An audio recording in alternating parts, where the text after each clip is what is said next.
I'm the CEO of Hutchinson Regional Healthcare System. Thank you very much for coming out tonight. We have a great program, I think, for you tonight. Dr. Crater is here, and he's going to talk about the opioid crisis. Opioids are pain relievers that are used in medical care facilities throughout the world. Unfortunately, this drug has become increasingly abused in the United States, so much so that we are in the midst of an opioid crisis. Each day, more than 115 people die from overdosing on opioids in the United States alone. The cost of prescription opioid addiction includes lost productivity, addiction treatment, and criminal justice involvement. The Center for Disease Control and Prevention estimated that the total economic burden of prescription opioid misuse costs the United States is approximately $78 billion a year. Many organizations are doing their part to stop this crisis, and the medical community in Hutchinson is no exception. To talk about the opioid crisis and what our local healthcare organizations are doing to prevent addiction is Dr. Timothy Crater. Dr. Crater has been a physician in internal medicine at Hutchinson Clinic since 2001. He is from Birmingham, Alabama, and went to medical school at the University of Kansas School of Medicine. Please join me in welcoming Dr. Crater.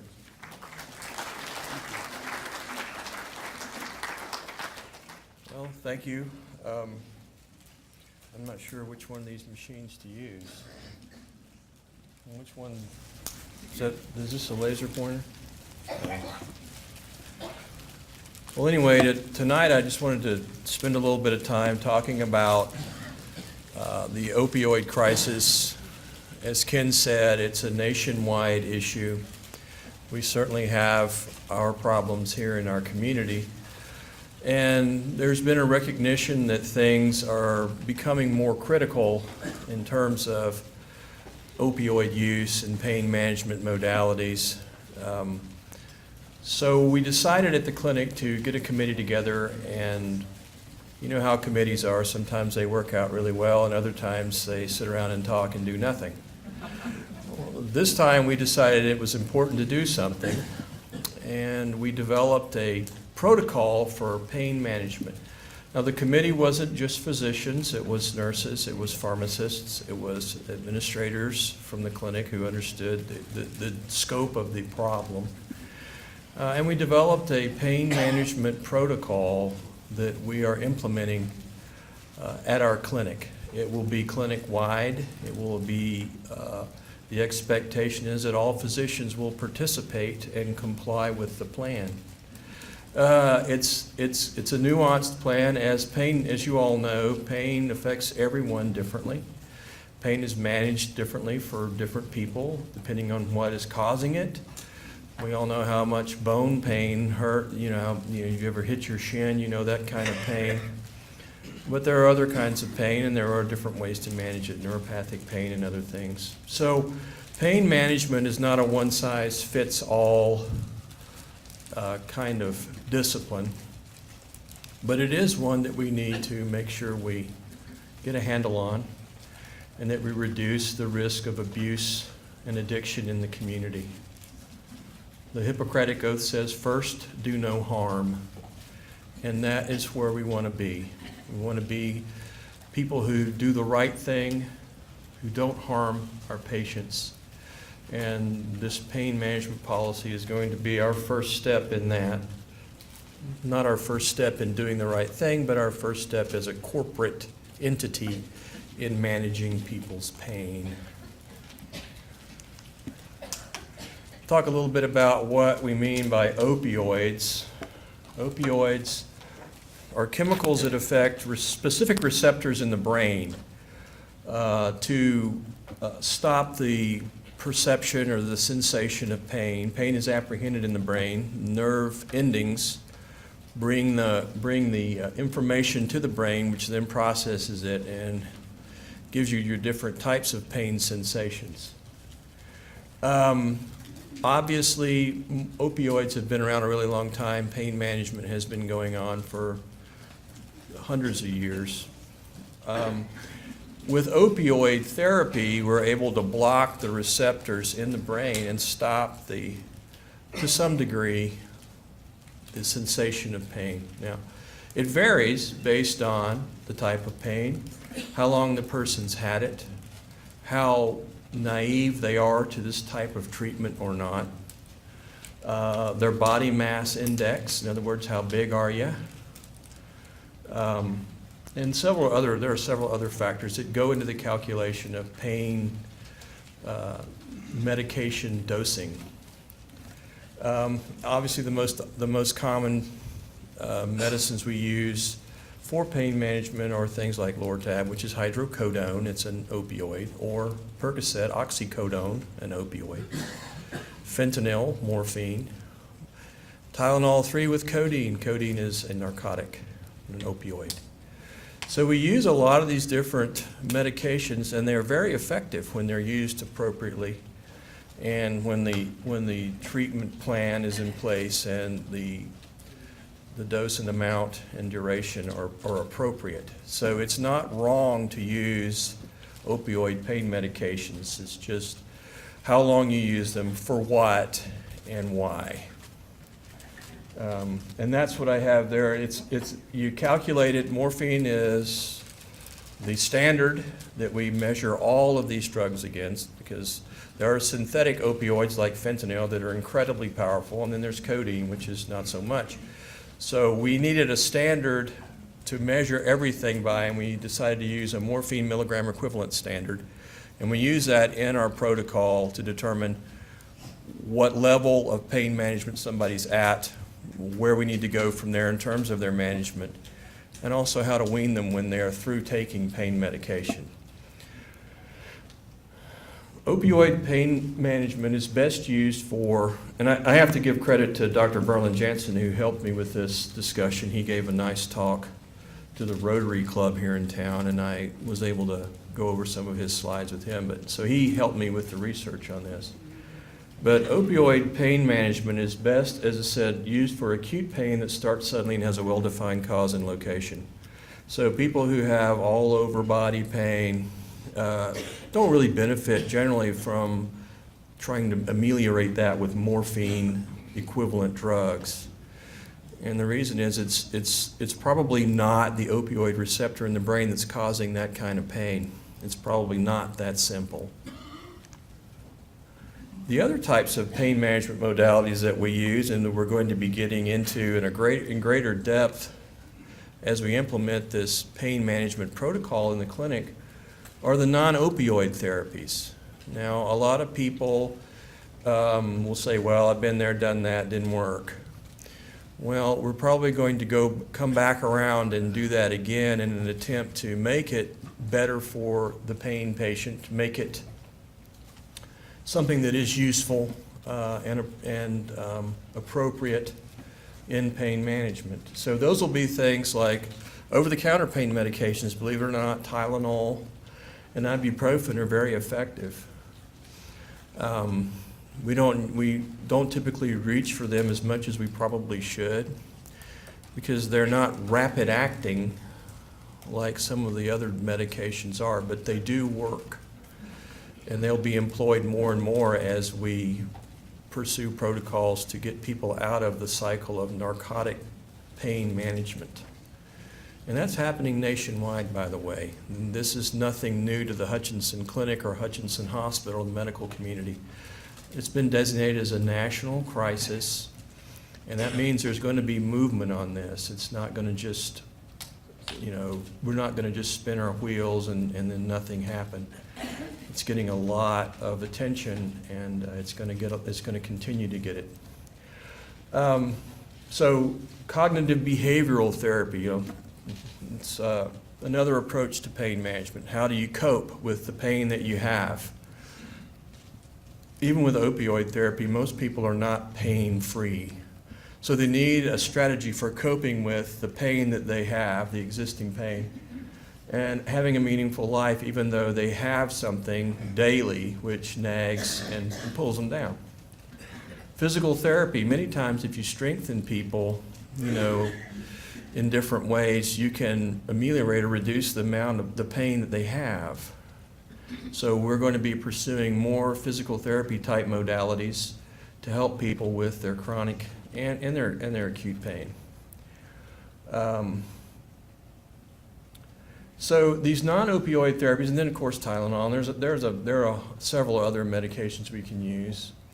Non-steroidal anti-inflammatory injections, I'm sure that some of you in here have had steroid shots. Well, we're going to be, that we're still going to pursue. Exercise, a lot of people don't want to hear me talk about that because it involves moving, getting out of your chair, and that's some folks say, hey, that's out of my comfort zone. So, but we're going to, that is going to be something that's emphasized, I think, going forward is that, if you want to recover functionality, sitting in that chair gobbling a hydrocodone is not going to do it. And the whole purpose of whatever we're doing to treat you for pain is to help you recover functionality. Ken mentioned how much the economy loses from people who are on these medicines. It's because of their loss of functionality, loss of productivity. So I think that going forward, there'll be an expectation that if you need intensive pain management, that you're going to have to chip in, you're going to have some skin in the game, you're going to have to participate and not just be a pill swallower, and you're going to have to move forward with a program that's reasonable, not something stupid, where we're not going to send you to CrossFit, but we want you to do some stuff to help yourself. That's going to be the strategy, is that you will be a partner in the pain management program. Now, the reason why we want to take all these different modalities and incorporate them in a platform is obvious, right? What happens to people who are on long-term opioid therapy? Well, they can get stuck on long-term opioid therapy. They can get desperate on long-term opioid therapy, and many times their pain management is a total failure. Even though they're on it, it might cut their pain, it reduces their anxiety related to their pain, but in the long run, you wind up with escalating doses of narcotic and a patient who is, who's constipated, who's unhappy, and who still has pain and has lost functionality. So really, chronic opioid therapy is not the way to get people back to their previous level of function, not the way to make things better for most folks.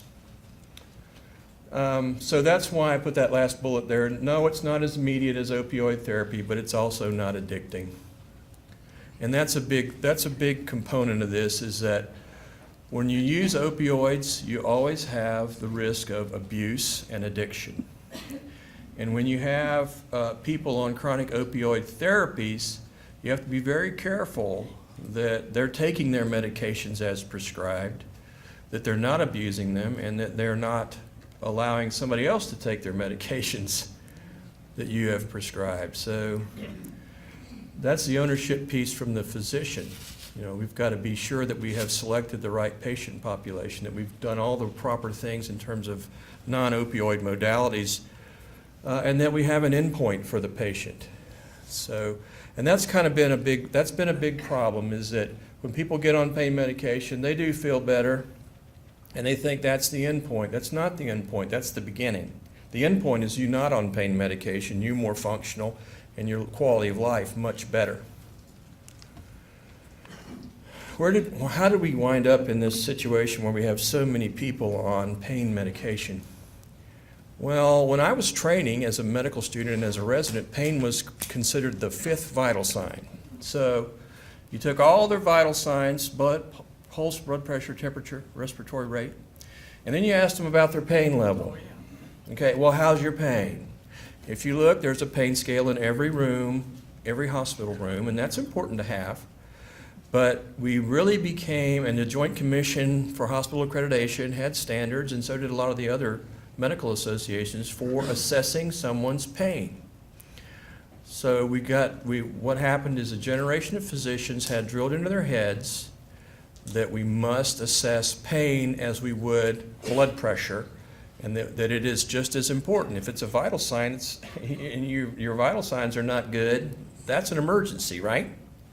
So we were trained to reduce pain and improve the quality of life, and as a result, with that assessment of your pain, Many times, the most effective way to improve someone's vital sign was immediate treatment with a narcotic, because that would stop the pain. Their pain rating would go from crying to smiling, or somewhere in between usually. It never was perfect.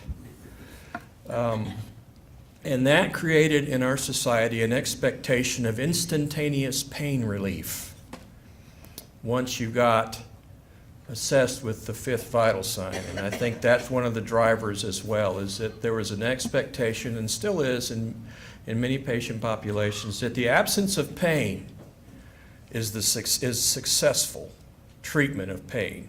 False. It's not. Many times we don't get a handle on pain, and everybody in here knows that you have pain that you never shake. No matter what you do, no matter how much of whatever you do, you still have pain. And it's kind of unfortunate side effect of aging, I think. I'm finding that out. But but the treatment has got to be proportional. And so what we did was, there was and when I say we, I mean the medical community and society as a whole decided that pain had to be handled, and it had to be handled right now. And so we did. And we did that for years.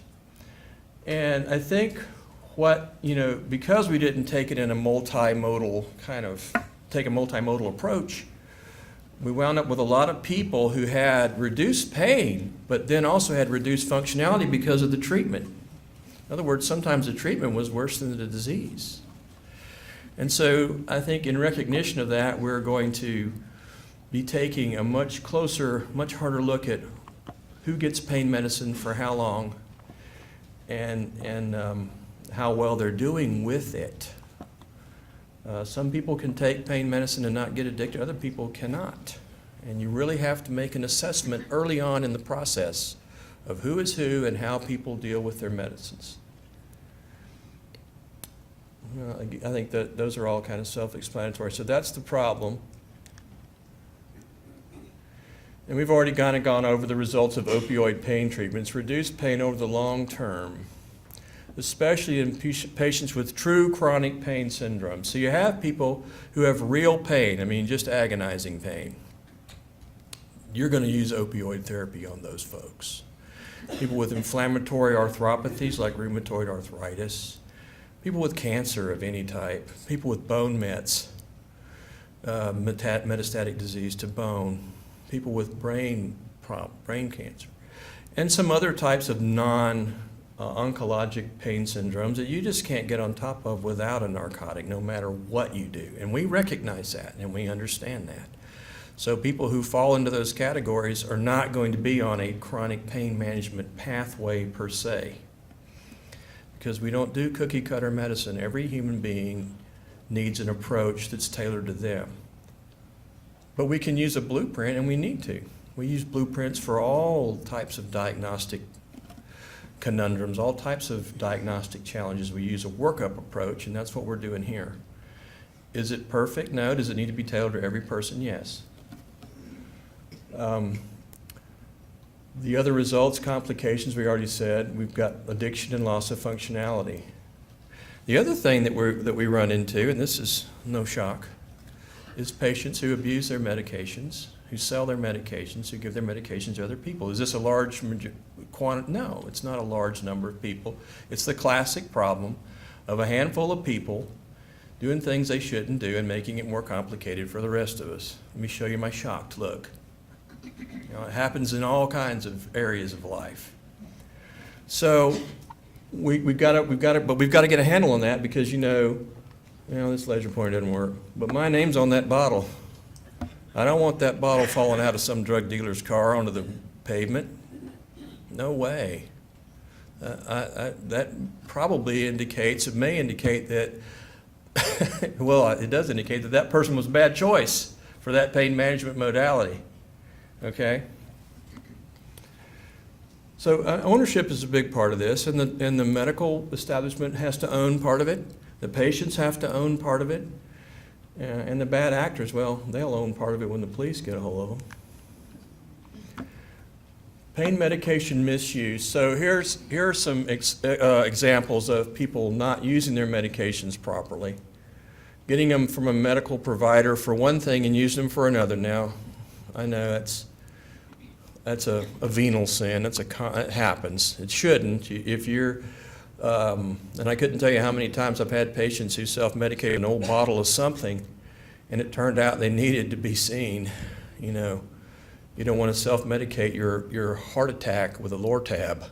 It doesn't turn out well. Or your bowel obstruction. Oh, it's just no. You want to be seen. So reaching for that narcotic that the doctor gave you when he knew exactly what was wrong is not good in vague in situations. You need to be seen, and you need to go through that process all over again to figure out what's wrong and what the treatment is. Using a friend's pain meds. This audience, I don't think, is the one that I'd be preaching that to. That's people borrowing somebody else's stuff or stealing it. But it does point out the importance of locking away your medications. If you have narcotics at home, you need to put those where nobody can get at them. And you're like, well, nobody in my family would ever do that. Well, yeah, okay. You still need to put your narcotics where nobody can get at them. You'd be surprised at, what desperate people will do. Using pain medications for other things, and if you look at this is a fair number of folks, and this is where pain management gets tricky. People use their pain medications for stress and anxiety. Why? They're sedating. They're great sedatives. If you're stressed out, hydrocodone will help you feel more relaxed. It's not the best way to go for stress, because when that hydrocodone wears off, there it is again. Sleep, yeah, a lot of people use them for sleep. Bad idea. Feel good, get high, 12%. Again, that's not you guys, but it does happen. And the problem is when what you find with all of these categories is that alcohol frequently comes into play. And unfortunately, that's when you find somebody dead in the bed, with a blood alcohol level of 0.2 and Lortab in their bloodstream, which was the tipping point. How bad is the problem? Well, I think Ken already characterized that, and we talked about that. 249 million prescriptions in 2013. That's a lot of prescriptions for narcotics, with an 8 to 12% addiction rate. So that's a lot of people who are, developing a dependence on narcotics. 16,000 deaths per year from opioid use. In 2016, the number of drug overdoses, when they had assessed them, it increased 500% since 1999. So people getting prescribed these, people using these to cope, people, misusing them or using them inappropriately. Economic burden, 79. I think that's the same number you gave. This is what happens when people take narcotics, and this is something where we want a protocol that goes in and stops this cycle before it ever begins. Opioid is initiated, a person begins to tolerate a narcotic rather quickly. As many of you know, you start out with a low dose, and then pretty soon it works great, 2 weeks, then it doesn't. Then the next dose works great, 2 to 4 weeks, and then it doesn't. And you wind up on escalating doses of powerful narcotics because your brain, you develop a tolerance to the dose. Now, over time, that tolerance turns into an addiction where your body has to have that. It will tell you, your brain will tell you, I must have this. And that's when you can get into real trouble. That's when people get desperate. That's physiologic addiction. If you don't get it, your pulse and blood pressure go up, you start to sweat, you start to shake. You feel horrible, you vomit. These are all the physiologic responses to trying to come off of a narcotic once you've been addicted. Impairment occurs, well, obviously, you know. If you're addicted to something and you have to have it, well, you're in more or less a permanent state of impairment when it comes to things like driving an automobile, operating machinery. You know, there are a lot of things that people do and they think, well, you know, I just take this because it helps my knees, and then their finger gets cut off in the lathe. You know, you wonder, well, how much did the Lortab factor into that? That's a bad idea. Overdose risk with drug mixture. And so as people become more and more entrenched and addicted to things, they hit a wall, and the wall is usually the doctor saying, I'm not going to give you any more than that. We're not going there. Matter of fact, we're going to have to start weaning you off. Well, then people start looking for other sources, and they start looking for other things to help them with their addiction. And that's when you get into a cycle that will result in catastrophe. People die from overdose. This is in the United States, which I think is highly productive by anyone's definition. We've got 48% of the narcotic use with 4% of the world's population. So again, it's that whole philosophy of immediate gratification, instantaneous treatment with immediate results that drives that, and a very high standard for pain management, you know. So if you're a patient, you want immediate relief. If you're a doctor, you want to make your patient feel better. Kansas is in the top half of states. It's like 23rd or something. It's not number one for prescriptions, but it is in the top half. And you know, when you do an analysis of prescriptions, you do see that many times they're being used for syndromes and pain that could be managed other ways. We also have a rise in fentanyl use and abuse. Fentanyl is an incredibly powerful opioid that we use for cancer pain. That's the kind of opioid that is. And people get it, sometimes they get it for other things, for surgeries, you know, things that are incredibly painful. But there's a rise in some synthetic types of fentanyl coming from other countries that we're having to deal with as well, that's feeding into this entire cycle of addiction and abuse, and sidelining a lot of good people in the process. These are the guidelines from the Centers for Disease Control for chronic pain and opioid therapy. Not the first slide. Establish goals. Make sure that patients understand the risks and benefits. Use immediate release instead of these extended release medications. And the reason is that immediate release peaks and then goes away. And it's one of the easiest to wean. If you have somebody on a chronic, long-acting one, well, they tell you the spiel from companies is that controls pain without giving the patient a high. True, but it also keeps their opioid level in the bloodstream very high all the time. Maybe they don't need that.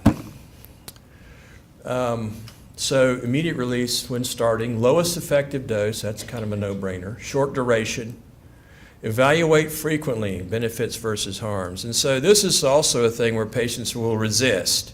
Well, I want you to come back in 2 weeks and I want to see if this is working for you, and we're going to start talking about how we're going to get you off of it and get you on something different. I got to come back in 2 weeks. Can't we just do this over the phone? Can we just do this some other way? I don't want to come back in 2 weeks. And so, okay, you know, and pretty soon it's just not, it's not working like it should. Review the drug monitoring programs. In Kansas, we have K-Trax. Now, a dedicated addict will go to Oklahoma and Missouri and get medications from a pharmacy there as well as one here. But we can track pharmaceutical use and opioid use within the state using a statewide system that tells me where my patient got their narcotic, where they got it filled, who else they got narcotic scripts from, who else filled those. And then I can come back and say, hey, you know, you signed a contract with me to manage your pain, and now you got Dr. Jones over here, apparently you signed one with him, he doesn't know that that we're, that triangulation and deception, you can get right to the bottom of that pretty quick. And then make sure that patients are not using, this little laser thing, opioids and benzos. By benzos, I mean Ativan, Xanax, Klonopin, Temazepam. There's a lot of them. Benzodiazepines are sedatives, just straight up. They're called anxiolytics because they take away your pain. But the way they do it is by kind of making you not care, making you a little sleepy. Shouldn't operate machinery with those either. Well, when you mix the two, you can imagine what happens. People get really sleepy. Not a good idea. And then if somebody has an opioid use disorder, you want to offer them a treatment pathway out of that. So this is an important piece, and I think goes with what I've already talked about these. Limit the supply, only take what you need. Sometimes people will say, well, I want to make sure that I have enough, I don't run out on a Saturday. Okay, but let's make sure we don't give you more than you need. Lock up your meds, don't share, that's a crime anyway. And ask about alternatives. And so I think part of the education piece for doctors is to begin to tell patients about the alternatives, make sure they understand them, make sure they understand the risks of the medications that they are taking.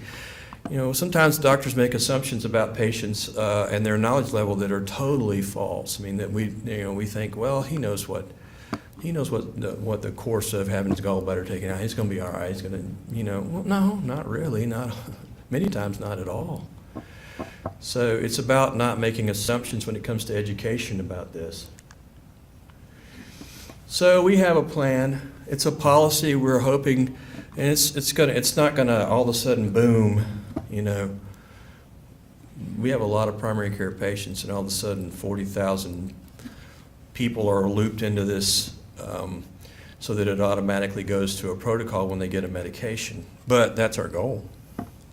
All physicians are going to be asked to participate, and the board and the stockholders, which is really the physicians, have approved this plan. It clearly defines the terms of use and abuse, codifies it in a way so that when we look back on it, we can say, here's what we agreed was use and which was abuse. Standardizes opioid dose with a morphine equivalent scale, and that becomes important when you have people on chronic pain medications. At what point can I, as a primary care doctor, manage it, and at what point do they need to go to a pain management specialist? And we do have one of those, because they need more than I can comfortably or efficiently, safely prescribe. It clearly defines the pathways for different levels and intensity of opioid use, and it outlines expectations for monitoring and weaning pain medications. So yes, in the pathways as they exist in the document, there are weanings, and there's a reason for that. Nobody needs to be on these medicines permanently if we can help it.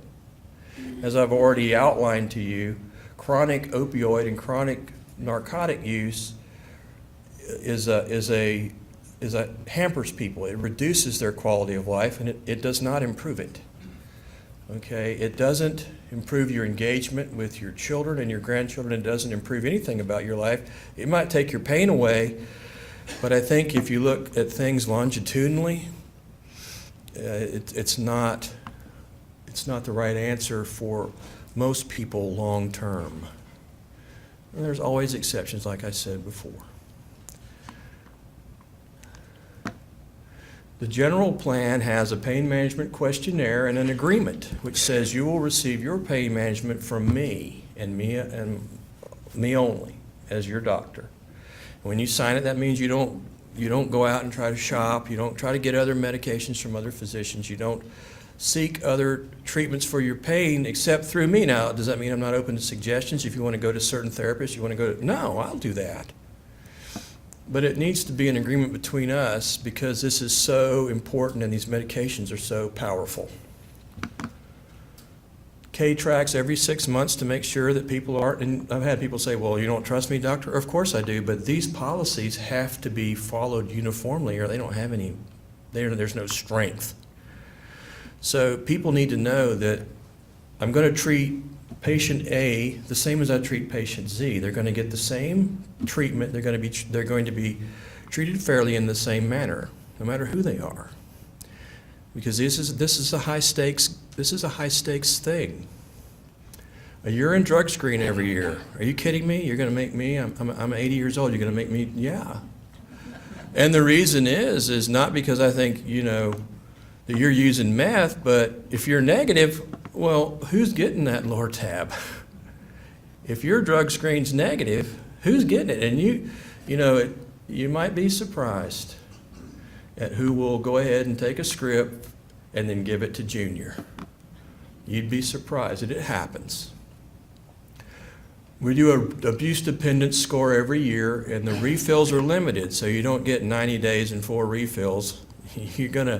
This is not going to be one of those things where you can just have it show up in the mailbox, okay? You're going to be coming in and being seen on a regular basis for these medications in some way. Now this is our idealized version. This is how we hoped it. This is where we hope to go. Are we there right this minute? No. Pain assessment. So the first thing we do is when we want to start someone is we want to know how bad your pain is. We want to understand your pain. We want to make sure we're not just throwing something on your pain. It's like a cover-up. It's just like a blanket to cover things up and pretend like everything's good while you're taking the narcotic, and then find out that you have a lot of other underlying problems that haven't been addressed. They were medicating not pain but depression with the Lortab. What a disaster. That's a disaster. You don't want to do that. You're not going to get any treatment. You're going to get worse depression. If somebody's anxious and depressed and they just want the world to go away and they take their Lortab and take it to their knee, and you don't actually dig and look, then you're going to have a problem. Risk assessment of alcohol and drug use. You shouldn't be drinking and taking narcotics. Depression screen, because depression intensifies pain. It's also something where people use, as I said, narcotics as a proxy for treatment. A person who has significant mental health issues probably shouldn't be on narcotics. The drug test, the UDT is the urine drug test, sorry about that.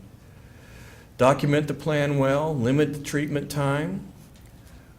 And then, when you look at a patient, you decide what their risk of addiction is and how to dose for the pain that they have. And not everyone is the same. Follow-on care established. So you want to make sure you have a patient-doctor relationship before you do these kinds of things. That's why when you go to the ER, they only give you 12 pills. Well, they're not going to be able to follow you going forward. It would be irresponsible to give you more than that. These are the guidelines that we incorporated into the document. Pain treatment is multidisciplinary, meaning that it's something that's more than just the doctor. It's the patient, and it's a supporting cast of physical therapists, cognitive behavioral therapists, all kinds of help, mental health specialists. We want to establish functional goals. So if you're on a pain pathway, there should be some goal, some endpoint. The open-ended narcotic thing is only for a tiny number of people. Most people need to have an endpoint. I don't know, and it's fluid. There's not a lot of hard points, but there needs to be an ultimate goal of wean, get off. Opioids are the last resort. We need to make sure that when people are on them, that's because they failed everything else we had to offer, that it's the final common pathway and not the initial pathway. So, lowest dose, and we talked about that a little bit, that they understand the risk of abuse, diversion, and dependence, and we want physicians to understand that too. A big part of this is physician education as well. Is that you have to stop, think about what's happening. We're taking care of the pain, but what are the other things that we need to be looking at with these folks? Patients have to follow the protocols with no exceptions. So If you're on a pain protocol and your doctor is also your best friend, well, that may not work for a pain protocol for you. Because you want to have someone who's objective doing this kind of therapy. You wouldn't call in a favor for a cancer treatment. You want to get the standard of care, right? This is just as high stakes. You want to get the standard of care. You don't want to be calling in favors on your treatment. Avoid sedative, we already talked about that. Taper will eventually occur in most patients to preserve functionality. And that's what this is really all about, is that people continue to be functional, that we document well, and we keep therapy on a reasonable time frame. These are all things in the document. So our plan, we have one and we're implementing it. A, all physicians have approved of the policy. Implementation will be gradual but continual. So look for it in the future if you're on a chronic narcotic therapy. Don't panic, that doesn't mean you're going to be weaned off. That just means you're going to be included in the plan, and we do have specific protocols for different folks. Employees know that this is happening. Nurses, lab techs, the pharmacists, everybody knows that we're doing this. This is not going to be a shock to anybody. And we are taking responsibility for our part of the problem and we're moving forward. And I think that, that's one of the core things, is that you take responsibility for what you need to do and you move forward with a plan. If it's a corrective plan, that's great. If it's an innovative plan, that's great. If it's both, it's even better. So that's where we are with our pain management. I didn't bring the policy. It's great material if you're an insomniac, but I gave you the core pieces of it. Okay, so I guess at this point we can take some questions. All right, yeah, we'll open up the floor to some Q&A. Does anyone have a question they would like to ask Dr. Crater?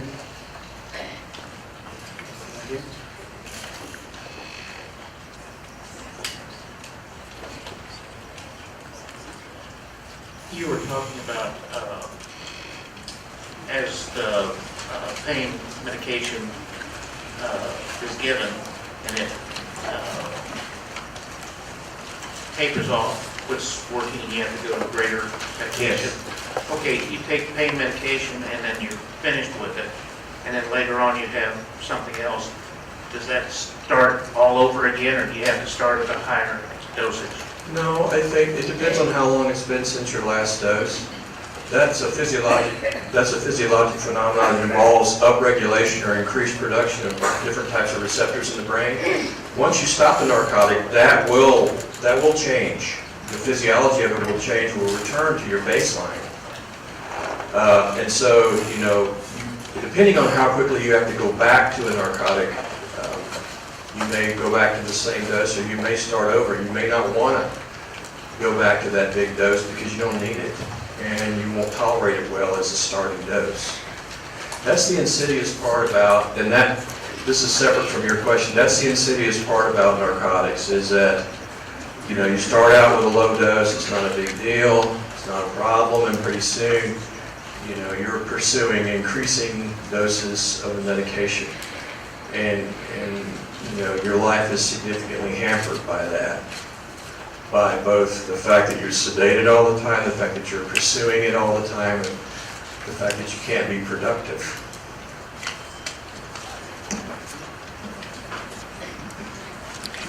My question is, the pain doctors giving this medicine freely and they've not been stern as they should be, we're just going to put them in, some of them, I for one was on it for a long time and I turned it down.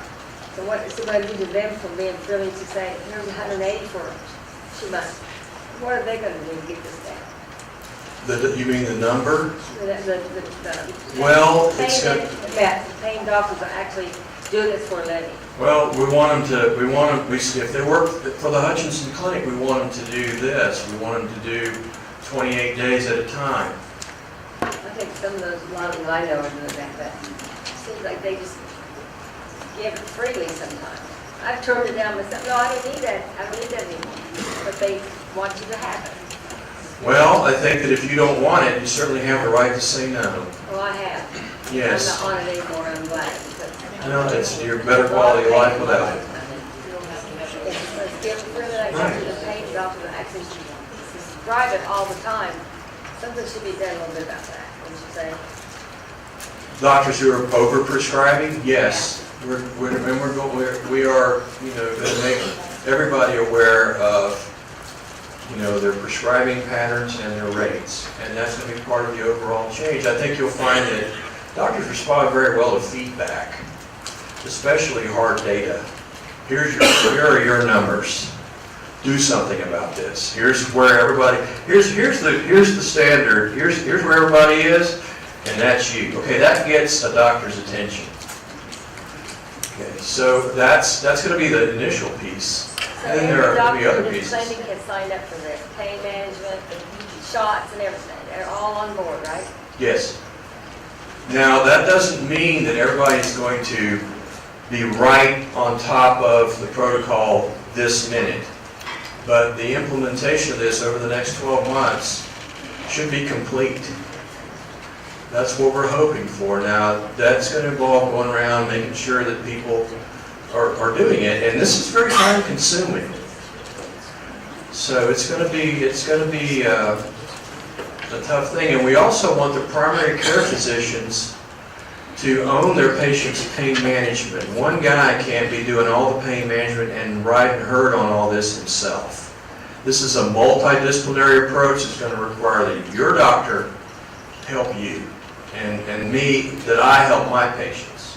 Am I doing everything in this protocol? No, not perfectly, but I want to. That's why I'm standing up here. So, one more question. So, what if somebody comes in with really chronic pain and they're afraid to ask for more, that's going to increase more office calls, more Medicare costs and all that to go through this program and Yes. constantly? That's a lot of money. It is, and it will. It will. Older people don't have that kind of money. I understand. I think, but if you are participating in a chronic pain management program, that's the standard. That's what the government wants us to do. That's what the CDC wants us to do, and we want to meet the standard. So we're going to do what we can to meet it. If that involves more visits to the doctor, and it invariably will for those who are on chronic narcotic therapy, then that's just how it's going to have to be done. One more question. Uh-huh. Sorry.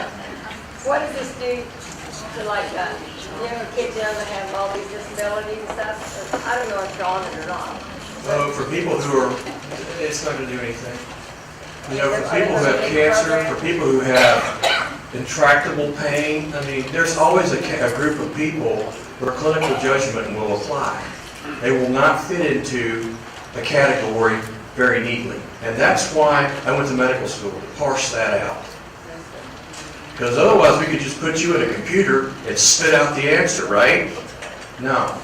That's what doctors are for. They are to use their clinical judgment and their training to decide who goes where for what and when. These are guidelines, and we want them to be followed. But we also want people to use their brain. We've got a question back here. She's done ready. Okay. As you work towards implementation, I'm assuming the medical record will show the doctor where things stand if you're not the primary doctor, but maybe you're the person that's taking those patients. Yes. Or if you end up in ER in the hospital, you see a hospitalist or an ER doc, is there something that shows up there as a kind of a red flag, oh my gosh, they're in terrible pain, we need to do something? Well, yes, we're going to be documenting all of this because the key to managing this is good documentation. Is that once the expectation has been set up and the treatment plan has been set up, that we follow it the best we can and that we document, you know, how things are going. So that if you have a problem in the ED, you wind up in the ED and you are on certain meds, they can access our chart from the Hutchinson Hospital emergency room. Now, if you're in San Jose, no. We don't have a national health record. So it will be different. But here in Hutchinson, yes, they can access the chart. All right, we'll take one more question. Yes, sir. Thank you for having this presentation. My name is Nick Reinecker, and for the past 5 years I've been going to Topeka advocating for the elimination of criminal penalties regarding cannabis. And in the Journal of American Medical Association in 2014, they did a study that said that states with medical cannabis laws had a 25% lower average annual opioid overdose death rate compared to states without. And I don't mean to put you on the spot talking about a currently illegal substance, but it is kind of a big issue that people are talking about, and we know that nobody has overdosed from that natural plant since time began, and I wondered your thoughts on that, sir. Thank you. Honestly, I really haven't thought much about that because it's illegal in Kansas, and so I haven't really given it much thought. I don't really know. You know, I've read those studies. I've read a lot of studies and read a lot of reports. You look at what's going on in other states who have legalized it for different reasons. I don't know. Because we don't incorporate therapy, and there's not a whole lot of data. I mean, you read that study from 2014, but there's not a whole lot of data in terms of randomized controlled trials to tell us what cannabis will do for patients with chronic pain. When I say random, so when I talk about trials, I'm talking about a hierarchy of evidence. So you start out at the base with anecdotal evidence and experience, but the highest level of medical evidence is a large randomized controlled trial where variables are controlled, patients are either given this treatment or not, and we look at like populations of patients and determine whether or not this really helped. And there are statistical models that go with clinical trials, and I don't think we have any on that yet. I think that's partly due to the fact that cannabis is on Schedule 1, Right. and so it hinders research, and there's a lot of extra hoops that pharmaceutical companies have to go through in order to study it, Yeah, better. that's probably true, but I don't know. I can't really comment on this. That's all public policy, and I don't really follow that particular piece very closely. Thank you, sir. All right, how about a hand for Dr. Crater?